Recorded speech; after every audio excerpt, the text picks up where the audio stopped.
Happy New Year, everybody. It's me, Zach, and Corey, two halves of the Night Boys, brethren, people on 80s Kids Unite, baby.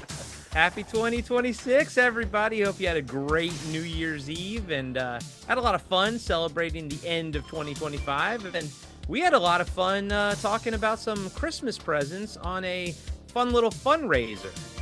Say that 5 times fast. How about that?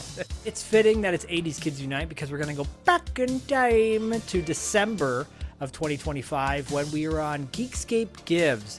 Matt Kelly, who is like the main guy who runs Geekscape along with Jonathan London. He's the one who does a great fundraiser every year. So we were a part of this amazing day raising money for Geekscape Gives. And we recorded an episode of 80s Kids Unite. And Corey and I were like, we should just release this on the regular feed for everyone who wasn't able to watch it that day because it was so much fun, right, Corey?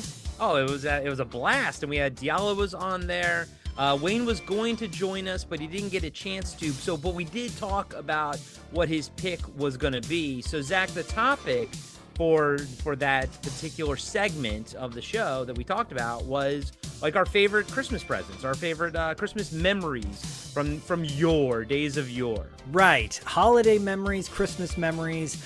Mine combines with Hanukkah. You'll listen to that and hear all about it. A little bit of trauma in at least one of our stories because it wouldn't be 80s Kids Unite if there wasn't a little bit of trauma. Because let's be honest, the 80s had trauma in it. Absolutely. And there was a lot of Star Wars talk in it as well. So it's a lot of fun. A lot of fun memories. Some, more fun than others, but still fun memories. And it was perfect that it was on Geekscape because you geeked out big time, you and Diallo, over Star Wars big time. And you guys are going to hear, and you all are going to hear all of that and watch it too if you're watching this on YouTube or Spotify, et cetera, et cetera.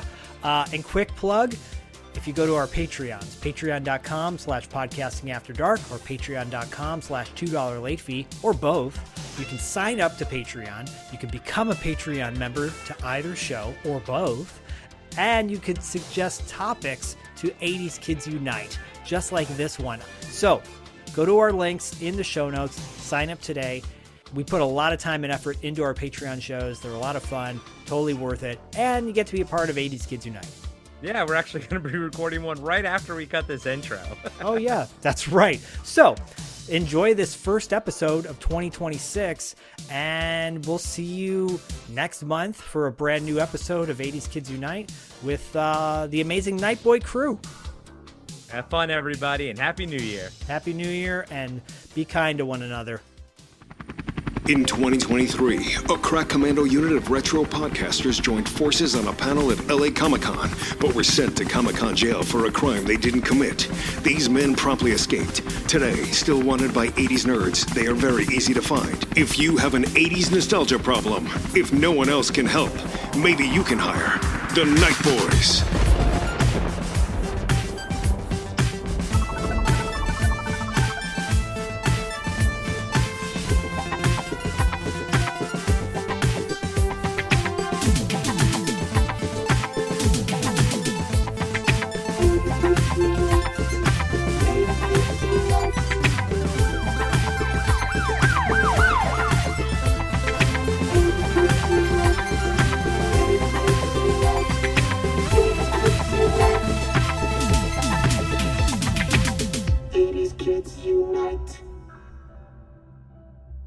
Happy holidays, Geekscapers. Is that what we call it? The Geekscapers? Sure, why not? It's me, Zach, from 80s Kids Unite, one of many Night Boys. I'm going to bring in my other brothers from other mothers, Corey from Podcasting After Dark, Diallo from TV Obscura, Galactica, actually. I host $2 late fee, Podcasting After Dark, along with Corey, and I co-host along with TV Obscura with Diallo and Corey, and 80s Kids Unite and Territory Marks. So many podcasts. Oh my God. So many podcasts. So little time.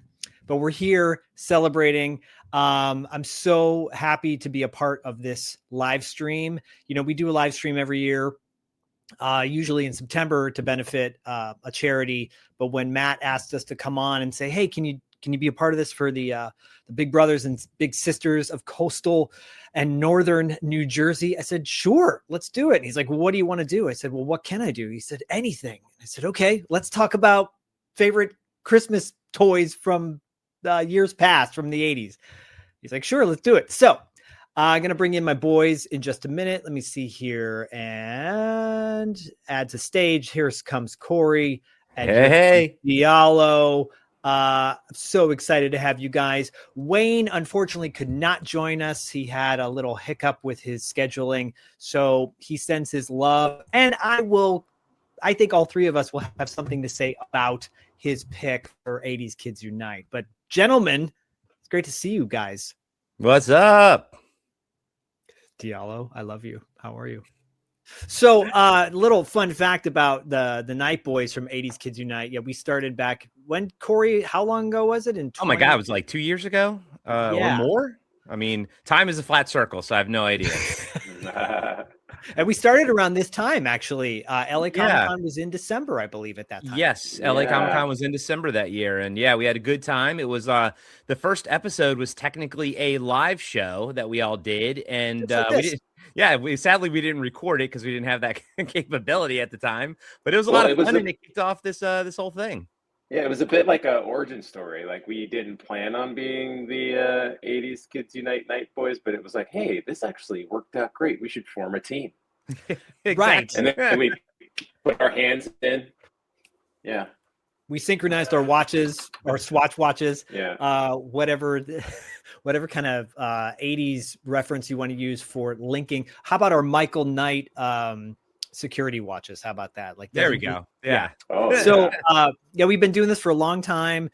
For those that don't know, we are a collection of several podcasts. Like I said, we are $2 late fee, Podcasting After Dark, Territory Marks, TV Obscura, Galactica Actually, and a whole lot of other Flip City Podcast. That's where Wayne is from too. So if you ever get a chance to check out some of those podcasts, that would be awesome. If you're new to us, welcome. If you know us already, good to see you again. We talk about 80s nostalgia. We tend to toe dip into the 90s. Max from Ready to Retro is our 90s night boy. So stay tuned from some 90s Kids Unite in 2026, perhaps.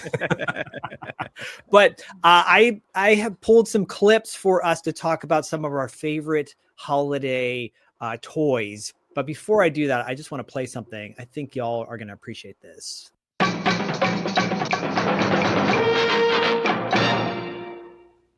I played that for Diallo because in selecting the topic for this episode, I was like, let's just do something nostalgic. And we're getting closer to Christmas. If those of you that celebrate, or Hanukkah, because my story has to do with Hanukkah and Christmas, we're all going to share our kind of fun holiday memories. Corey, do you want to kick us off? But before you do kick us off, I'm going to play a clip to set everybody up. Okay. There we go. It's new AT-AT, the all-terrain armored transport from Kenner. Batteries not included, action figures each sold separately. You can make AT-AT walk. Its legs are big enough to crush obstacles. You can move AT-AT's head and pretend to scan for rebels. AT-AT has a cockpit for Imperial Commander and AT-AT driver and laser machine guns. When you push a button to fire the laser cannons, you activate battle lights and sounds. There's even a troop compartment. New AT-AT from Kenner's Star Wars, The Empire Strikes Back collection. Corey, that brought up all the feels watching that commercial clip. Dude, take us into your story about why the AT-AT is a special holiday memory for you. I mean, anyone who grew up in the 80s, I'm sure the AT-AT is a special holiday memory for a lot of people. For me, Star Wars is life, but Aliens is my favorite movie. That's the phrase I like to go with. And growing up in Maryland and Virginia, here's what's funny, because I'm kind of like thinking about the memories now. I remember, so this is like my favorite Christmas present I ever got. I remember running downstairs under the tree, and the AT-AT was there waiting for me. That sounds like the beginning of a children's book. Or a poet. Yeah, buddy. Woo-hoo! Anyways, so I ran downstairs, and under the tree was the biggest freaking toy I'd ever seen in my entire life. The Imperial AT-AT, the all-terrain armored transport. It was already built. It was already fully constructed, which is so that's kind of like I don't even remember the box for it. I don't know if it was the Empire Strikes Back version or if it was the Return of the Jedi version, because it came out with both movies and they just basically repackaged them. Yeah, at the time, I thought it was awesome. Now I look back, I'm like, oh, I wish I could have maybe put on those stickers or something. But anyways, I was super young. I think maybe it might have actually been, no, it was probably the Return of the Jedi version because I also had in my stocking a Gamorrean guard. Whoa. Opened already. I didn't get to open him, but he was in my stocking. Thought that was cool. So was Admiral Akbar. I know. I think my dad might have just been my dad was probably drunk, having a good time that night. Is what really probably happened. But to this day, the AT-AT, still the coolest toy ever. I don't have the one I had, but I had it in my mom's basement up until I probably went into college. And I think I had a big purge late college. I didn't sell things. I gave them to our neighbor who had kids, and our neighbor had like Star Wars 2, and he wanted to get his kids into Star Wars. I was like, you know what? I don't want to sell these toys. I want someone to play with them. You know what I mean? So I purged a lot of them then, but I did have this AT-AT up until I was in college, probably, 20 plus years. And I remember as a kid, it was like as big as me. It was the biggest thing I'd ever seen. It was so cool. All the movable legs. You could, pose it. The head moved, and everything. And it came with, I think, ATS or AT-AT pilot came with, General Veers, I think, maybe 2 characters. And just I have such fond memories of that. And I loved my Gamorrean guard and my Admiral Akbar forever as well. Gamorrean guard, so like beefy, such a heavy piece of plastic. You know what I mean? It was great. Guys and gals, if you don't know who that is, it was the green, like pig-faced guards in Jabba the Hutt's palace that Luke actually chokes one out. Kind of weird. He kind of uses Darth Vader's move. But the AT-AT was freaking awesome. And you know what, Corey? Yeah, I'll keep cooking, baby. And I gotta say, guys and gals, you remember these commercials? I mean, Zach showed this one, but they also had one for Empire Strikes Back. And as a kid, I loved how they would use like white styrofoam cups, and they would like make props to go with it. They weren't like official like turrets from Hoth or something, but they would make them. And as a kid, I would watch that commercial and I would go do the same thing. I would turn a styrofoam cup upside down, draw a little door on it or cut out a little door on it and make it into my own turret. I got that idea from the commercials, and I just miss toy commercials that had, not every piece of the commercial was like this licensed product. They took household products and made them as a part of it. And it kind of gave the kids inspiration. And you'd have the AT-AT actually step on the styrofoam turret and everything. That was so cool. Like, what a cool idea back in the day. It's a nice alternative to hurting insects or bugs or anything like that. Like, oh, my AT-AT's crushing the ants. No, it's crushing styrofoam. Crushing filthy rebels. Crushing. Diallo, did you have the AT-AT, Diallo? I know you're a little bit older than us, but still young enough at heart to play with those toys. You still enjoy some toys. Yeah, no, it's actually funny that you said that you got the Gamorrean guard with that, because in my brain, I'm like, okay, he got that in Return of the Jedi era. Yeah. But I got mine like before Return of the Jedi came out, but I had the same experience. I remember walking out, and the same, like you were talking about, it's the same thing. Like I remember walking out and there it was, and I'm like, yeah, I don't even know what the box looked like. I never thought about it until just now. But yeah, I never put, but I put stickers on all my others, so it's not like I missed out on that feeling or whatever. But yeah, it just like it came out, and it was like probably one of the greatest things. I still can't wrap my head around like that even existed or existed. It's such a cool piece of toy, and it's just so bigger than life. It had the lasers that were on the head, and you could recreate the whole Luke thing with the climbing up, and I think it had a little rope. I can't remember. It did exactly. Yep. I mean, I lost mine immediately, but I remember it had one.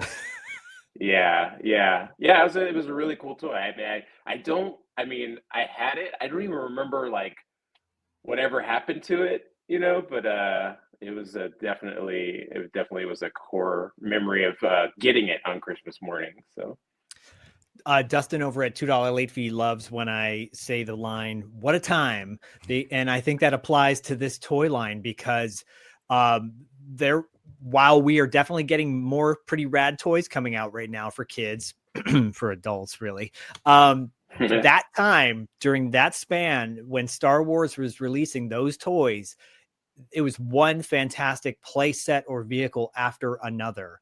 I remember vaguely having an AT-AT. I don't know how I got the AT-AT, but I had the AT-AT. I'm sure it was my brother Eric's. And then, and the minute you started to get quote unquote bored of a toy, a new toy came out from Star Wars that just kind of broke up that universe, expanded it even more, right? Like the Ewok Village or something like that.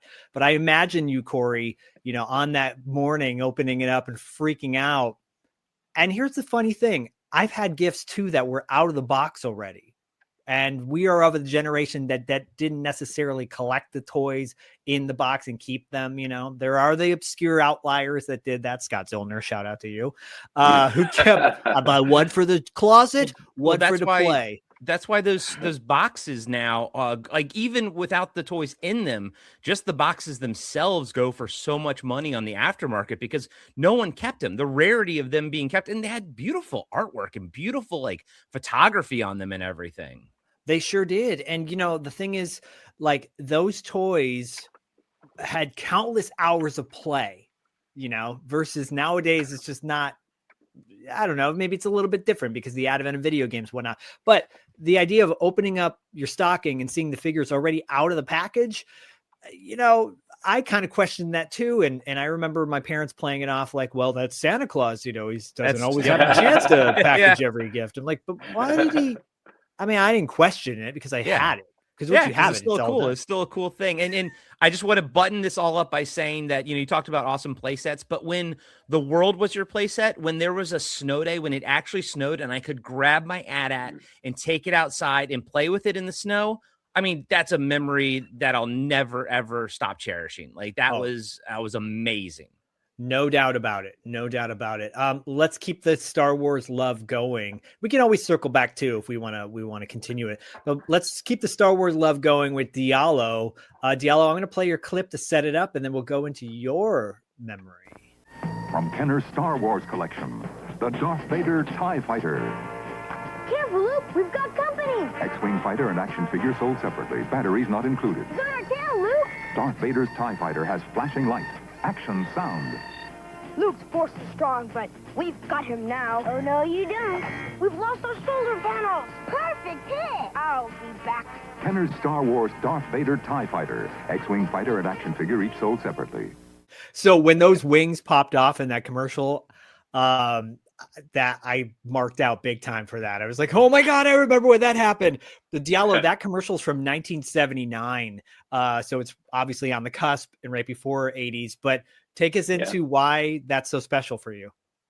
Yeah. I didn't think about it, but I think that's probably like my first like vehicle type toy that I ever got. Well, I used to get a lot of like the Mego toys like Superman, Spider-Man, and stuff like that. I had a Batmobile, but like for Star Wars, it was like, I think it was like the first one that I had, and I remember coming out on Christmas, and it was out of the box and it was like sitting there in front of all the toys, and it was just like, it was almost like a feeling of like I leveled up in life or something, it's like, oh, now like this is it, like I got it.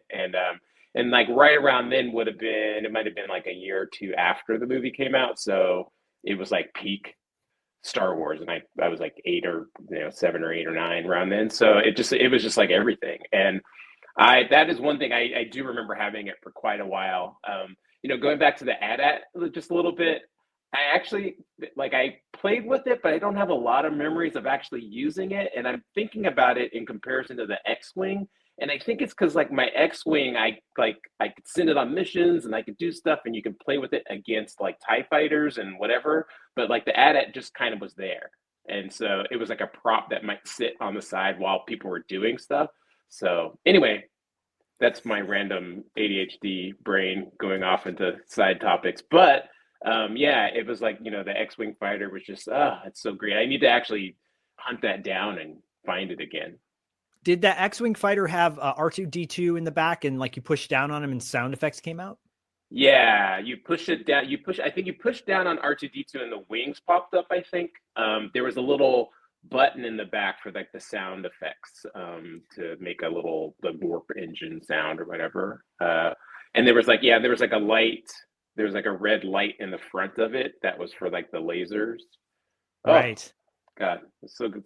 It's such a like, you look at other like in that era, things weren't like the figures themselves weren't like accurate to you know the characters, but the toys were.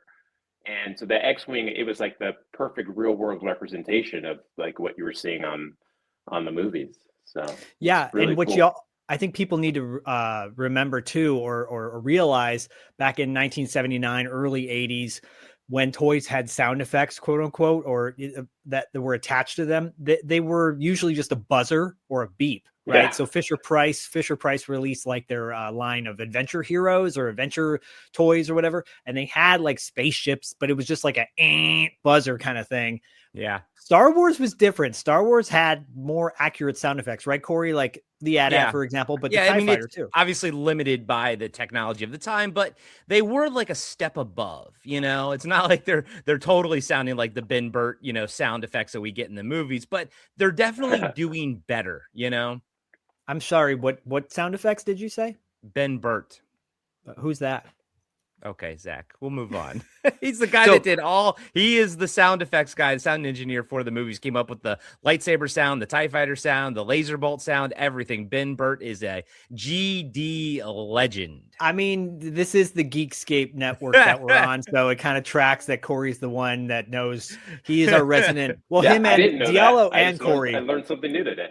Okay, see, I don't feel so bad. Yeah. Thanks, Diallo, for making me not feel as bad as I did just a moment ago. I'll just make you So feel bad about other things. yeah, no, we'll get to that. Trust me, we're going to get to that. There's for those that don't know, on 80s Kids Unite, and 80s Kids Unite is on podcast. We all try to make Zach feel bad. $2 late fee, territory marks. There's some sort of trauma that comes up on almost every episode of 80s Kids Unite. Typically revolves around my sort of trauma. I think Corey was the last one with trauma. I think I had some trauma on there. When we get to my topic, we're going to circle back to some previous trauma from a previous episode for those that have watched or listened to our episodes in the past.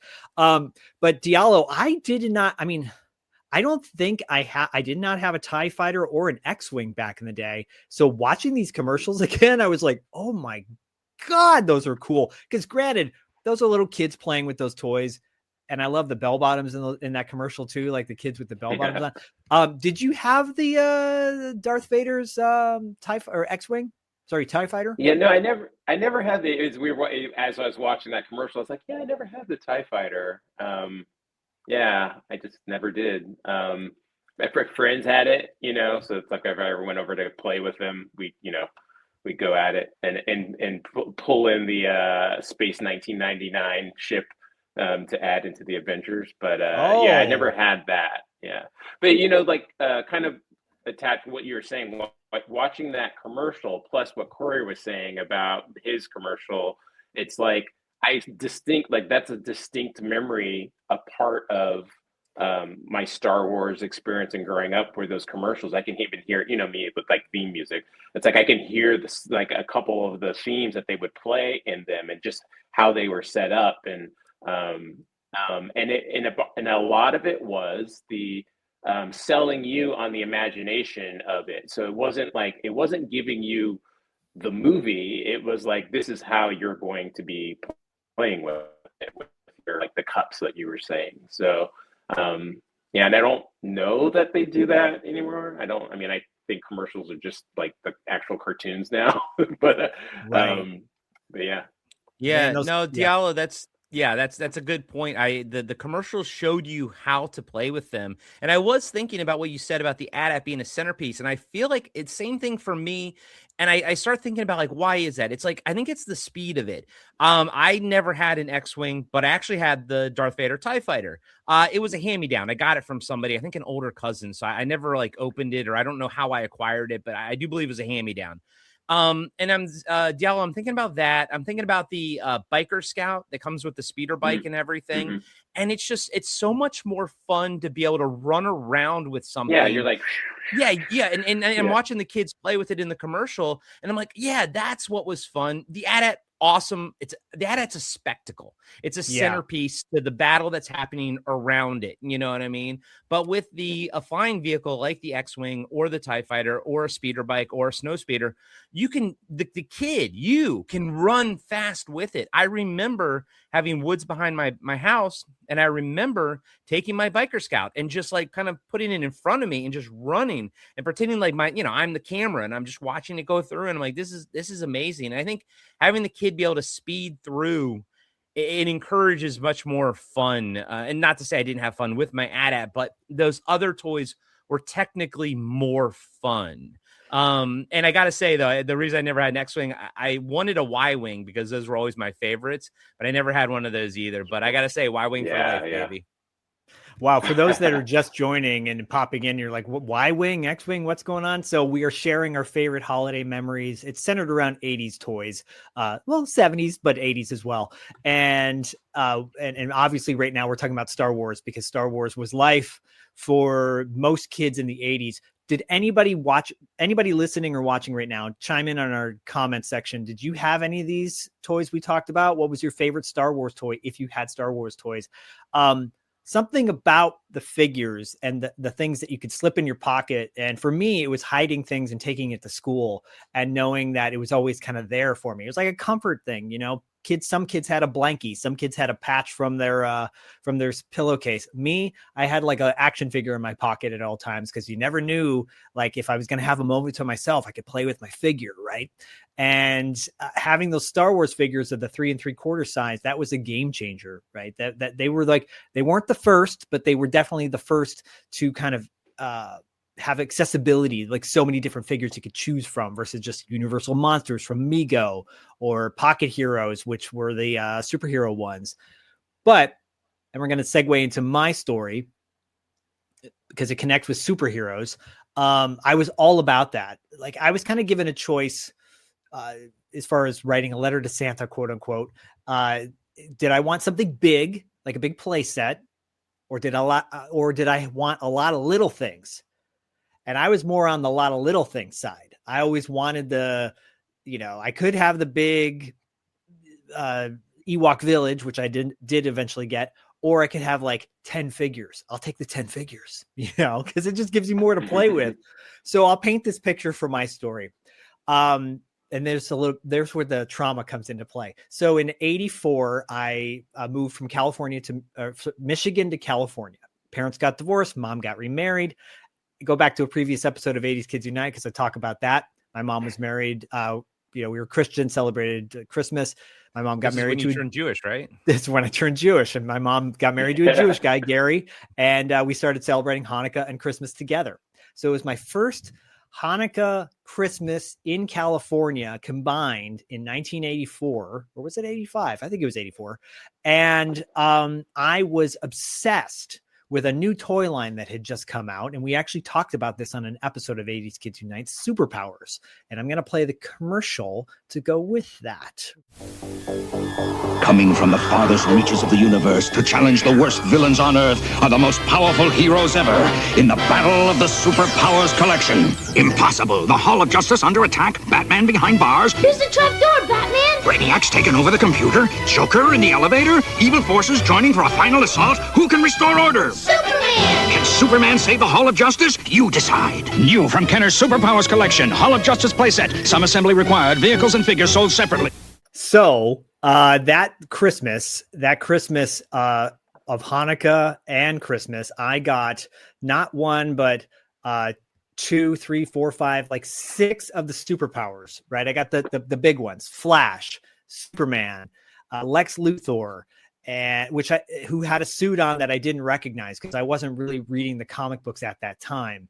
Brainiac, who was a robot who I only knew from the cartoon of being like more of a humanoid looking automaton, and a few others. But I also got the Lex Luthor ship as well, which I, to use a wrestling term, marked out over because the ship actually came with an extra piece of kryptonite to battle against Superman. It was a really rad ship.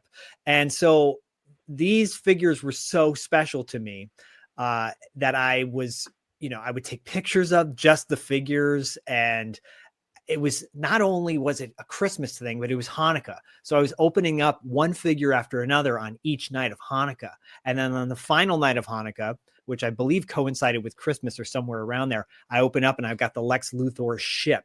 So I was in heaven over these figures. And if I have a picture, I'll pop it up. Actually, yeah, it's called the Lexor 7. And I will pop that up right now. Yeah, there you go. The Lexor 7 assault ship, removable kryptonite crystal. And he laid down in the ship, which I thought was really weird. I was just going to comment on that. I was like, why is he sleeping in there, man? I mean, at least with the X-Wing, you know, like the guys actually could sit up or stand in the ship. They're not laying down like a corpse, you know. Corpse. This is his coffin, his flying coffin. It was Lexor's coffin, by the way. And we are going to get to some of the comments in a minute too, because we just had one in regards to He-Man and Star Wars as well. Actually, I'm going to show that comment right now. My cousin was the only one who had what seemed like all the Star Wars figures. I had more He-Man and G.I. Joe. Well, Mike, we're going to get to some He-Man stuff in just a minute. He-Man's awesome. So shout out to you, Mike, and shout out to Wayne, by the way. We're going to get to your topic in just a minute, Wayne. But I was so excited about these toys and I love them so much. Corey, we've talked about superpowers on Podcasting After Dark, but your thoughts about the superpower line?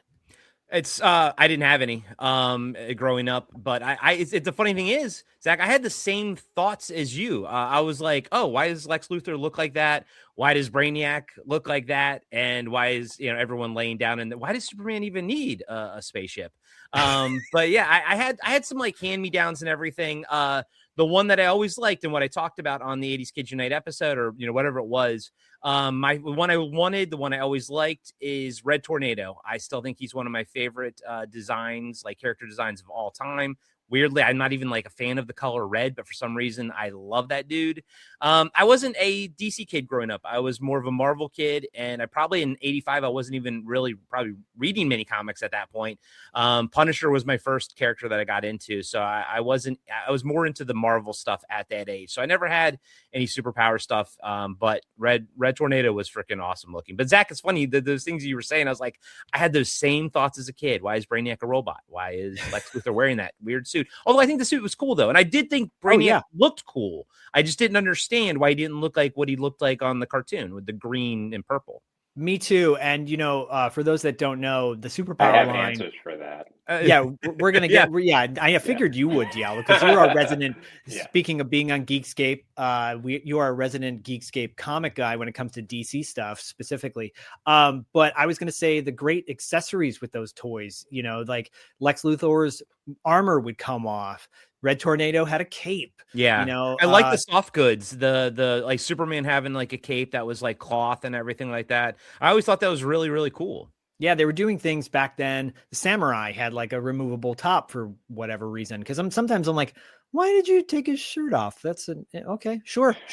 Why not? So anyways, Diallo, you have some answers to our questions about Brainiac and Luthor, right? Yeah, so I had that was like the tail end of when I was allowed to play with toys. So I had a few of the figures, and like I've never been more, like DC or Marvel. I was always just like, I love superheroes, so it's like I like both. But I think I do have had more of a leaning towards DC characters, even though I have way more Marvel in my collection.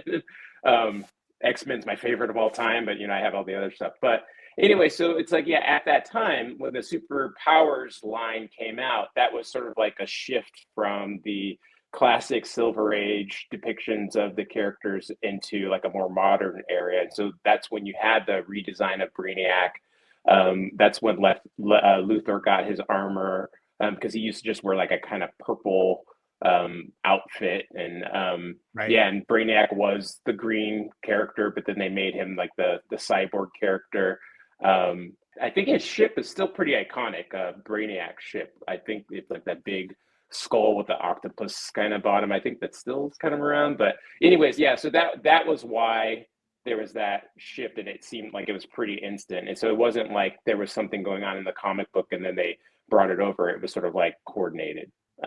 So that's why. And they even like there was a cartoon. I don't know if you remember the Super Friends, and they rebranded it as the Legend of the Superpowers, I think, or something, kind of coincide with the toy line, which they introduced Firestorm in that cartoon, and he was one of the figures that they had for in that Superpowers collection. So yeah, he was a part of the first wave that I got, and I didn't know who Firestorm was at the time, but I thought he was one of the coolest looking figures. No soft goods with him, but they all had action poses. You could squeeze their legs or squeeze their arms, and they could do things that, you know, other figures at that time couldn't do.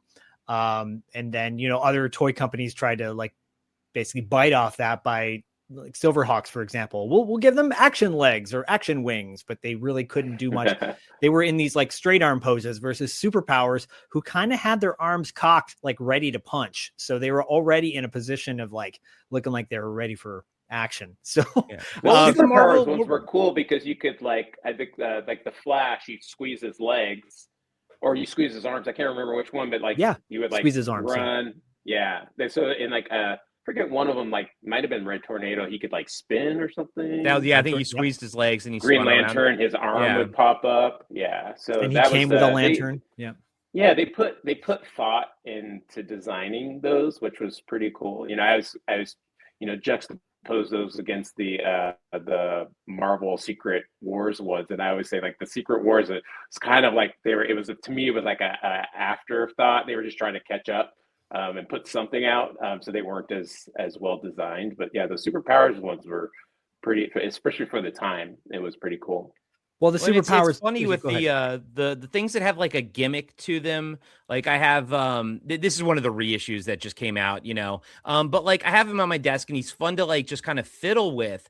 But like I see how like I wouldn't play with it too much because his arm is sort of stuck out at the side like that. You know, this is Venkman from the Fright Features Real Ghostbusters toys. Again, this is just the one of the reissues. But like it's sort of the same thing how we're talking about with those Superpowers toys, but those were better because like even in their static pose, they looked normal. Like, whereas his static pose, his arm is, you know, sticking out like that, you know, but again, it's fun to fiddle with when you're just sitting here working or editing or something like that. But like, I wouldn't see myself as a kid playing with it, which is why I'd never even had these as a kid. I had just the regular ones. Yeah, it felt more like a statue. And I agree, like even the ones who had the poses that maybe would make the playability harder, like the Red Tornado, his waist spun around, so sometimes you'd have to like hold him in that position, or like me, you could jam tape in his sides and that would kind of wedge his spine from turning around. Yeah, because his mechanics would get all loosey if you used him too much, and then all of a sudden he's just like he's got no spine, you know. Right. He's got no spine, guys. Same with Samurai. Samurai was the same way. But Diallo, to your point about the Marvel Secret Wars that came out at pretty much the exact same time, while they didn't have, they were over accessorized to the point where it's like, what's the point of this? They would come with these giant shields that had these kind of lenticular. But they were like pointless because no superheroes running around with a giant shield outside of Captain America. But the base figures themselves, I thought, were more dynamic looking than sort of the barrel chested DC ones. And so like it's like I never cared about the shield, but I liked the way the Marvel ones looked better. I think they were sculpted better and they had sort of softer plastic, so you could sort of move their legs a little bit, although you know you shouldn't for too long. But then Wolverine came with like actual hook-on claws and stuff, which you immediately lost, you know. But like yeah, the shields were weird. Like that was such a weird like design, and I get like you're like, okay, we have to have this like playification thing, but like who the hell has a shield except for Captain America? And I think I cut you off, Zach, but you're like, even the Captain America shield doesn't have a lenticular thing on it, and I don't even know if he even come with like a proper shield. No, or did he come with one of those stupid lenticular ones? He came with the lenticular one, which had like the image, but it didn't last for very long because you move it to one side and suddenly it's his face, and he's like, Captain America might have an ego, but he doesn't have an ego that big that he has a shield with his face on it, which would actually be kind of funny if they ever decided to do that. But speaking of shields, Captain Ego, I love that. He would be partners with Captain Obvious, who's always telling you something that just makes total sense. Don't steal that, anybody out there watching this right now, writing a comic book, because Diallo is going to do that. Diallo is going to make a comic out of Captain Obvious. I hope so. I hope you do. Okay, so we're going to shift over to Wayne's topic, because I told Wayne, I said, you may not be able to join us, but you will be here in spirit. And Wayne has a very relatable topic to all of us. Now you can imagine all the power in the universe. The Masters of the Universe collection. 23 pieces, each sold separately. There's He-Man and these heroic action figures. Skeletor and the Warriors of Evil, and 4 fighting creatures. Castle Grayskull, Point Dread, and the Talon Fighter. You put them together. And battle machines like the Attack Track, batteries not included. What would you do with all the power in the universe? He-Man, Skeletor, and all other items from the Masters of the Universe collection, each sold separately. From Mattel. Was that little blonde boy? Was it the kid from Return of the Living Dead Part 2? I think it was. And the Blob, who got wasted by the Blob. Yeah, he got blobbed. That was a childhood trauma of mine. The kid that got blobbed in the sewer. Because I was that age when I saw that movie. Shout out to you, Mike, because I think you had mentioned about the Masters of the Universe stuff. All I have to say about all of that is, wow. I think as kids, and even now as adults, when we go to Comic-Cons and we see toys, we just go, wow. Yeah, Wayne had shared with us that I think he got the entire first wave of Masters of the Universe toys for Christmas one year. Spoiled down in Florida. Corey, did you have any of the Masters of the Universe toys when they first came out? Oh, hell yeah. I was massive Masters of the Universe fan. My dad even took me in Roanoke, Virginia at the Civic Center to that live action He-Man show. If anybody remembers that from back in the day, it wasn't on ice. Like, it wasn't an ice-capade, but it was kind of like that idea. And it was amazing. I loved Masters of the Universe. I had probably all the first wave figures. I had Castle Grayskull. I can't tell you, I don't have that shocking memory of coming down Christmas morning like I did with the AT-AT, but I did get it for maybe a Christmas, maybe a birthday present. I don't know, but I had it. Loved it. Loved He-Man. And as an adult, and me, Zach, and Diallo, and everybody on TV Obscura, we revisit a lot of our childhood cartoons. And as a kid, I loved He-Man. And as an adult, I think it holds up really, really well. It's very timeless. I love G.I. Joe, of course, but it's very of the 80s. He-Man, I kind of find myself rewatching He-Man and Toxic Crusaders pretty regularly. I'll still watch G.I. Joe, but He-Man pretty regularly. That Castle Grayskull is amazing. I never had Snake Mountain. Buddy of mine had Snake Mountain. That's really cool too. But Castle Grayskull, I think a lot of people still consider it probably one of the greatest toy play sets of all time. The sculpt of it was amazing. The fact that you had to put the 2 swords, which a factor that I always wish was in the show that I liked in the toys, where there's 2 halves of the sword. He-Man had one half, Skeletor had the other, and then you put it into the door of Castle Grayskull when you combine them to open up the door. I think that is such a cool idea that I wish was incorporated into the show. But I don't want to, I'm sure I said everything that everyone else wants to say. I saw a lot of other people talk, but such a cool toy, such a cool figure, and such a cool universe. And I believe that one of the reasons why they didn't go with the 2 swords put together is because Black Star did it about a year earlier from Filmation, and they wanted to distance themselves from Black Star, which had a decent toy line too, by the way, with some cool sparks. But that we'll save that for another 80s Kids Unite down the road. Diallo, did you have any of the Masters of the Universe toys back in the day?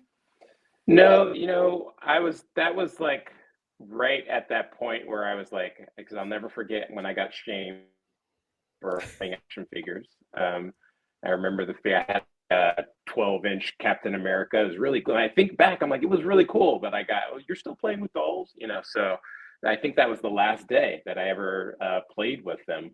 But my brother, who's much younger than me, he had everything. So it was I still got to play with. So he had a bunch of the He-Mans. I think he had Battle Cat. He had, He-Man, I think Skeletor. But I was very into, I watched the cartoon and I was very into the figures also. I just never had them. So I always wanted to get some of them, but I just couldn't. So it was I always liked Merman for some reason. He was cool looking. Yeah. So, and his sword looked like a little corn cob. Yeah. Yeah, so so it was for me, it was more just like the cartoon, which I was religious, run home from school every day to watch it, and but I never really had any of the figures, unfortunately. I'm Yeah. gonna make a confession right now. You guys might, it's like I'm outing myself or something. I never really liked the figures very much, to be honest. I didn't really like they was kind of like bulky or something. Yeah. But I Yeah. didn't really have to make a choice either because I didn't, didn't play with them. Um, like if I had one now, I'd put it on my desk, but I wasn't as, and I said that because I think at that age, if I was more into them, I probably still would have found a way to get them. You know what I mean? So, Right. but I still yeah. I mean, I love Masters of the Universe to death. I would take the early 2000s He-Man look, the Four Horsemen toys that came out. I would take those over the OG. I mean, the OGs I love because they're nostalgic, but I never quite liked their body type either as a kid. I was like, why they're kind of stuck in a pose that kind of it was hard to work with as a kid, you know what I mean? And I have a lot of figures now, but I do like more of the modern interpretations of them, or even like they take the old look but do modern stuff to them, like having their legs, their knees move or something like that. But yeah, the Four Horsemen ones from the early 2000s, especially that Tricops one, is probably one of my favorite figures of all time because he's the pose where he's kind of got his sword out and his hand out. I think it's such a cool sculpt. And that was such a cool look. And that cartoon, by the way, very underrated. People check out the reboot He-Man cartoon. It was so awesome. Also, the one that just came out on on Netflix as well. Here in the Schaefer household, Masters of the Universe and He-Man has continued to live on through my son. And you mentioned it earlier, Corey, that Castle Grayskull playset. There were a lot of playsets back in the day, like that would come out and they'd be flash in a pan. You know, they would the Crystar Crystal Castle or the Sectar's Hive. And those were similar in the idea that it was just this big hunk of plastic, but Castle Grayskull was different.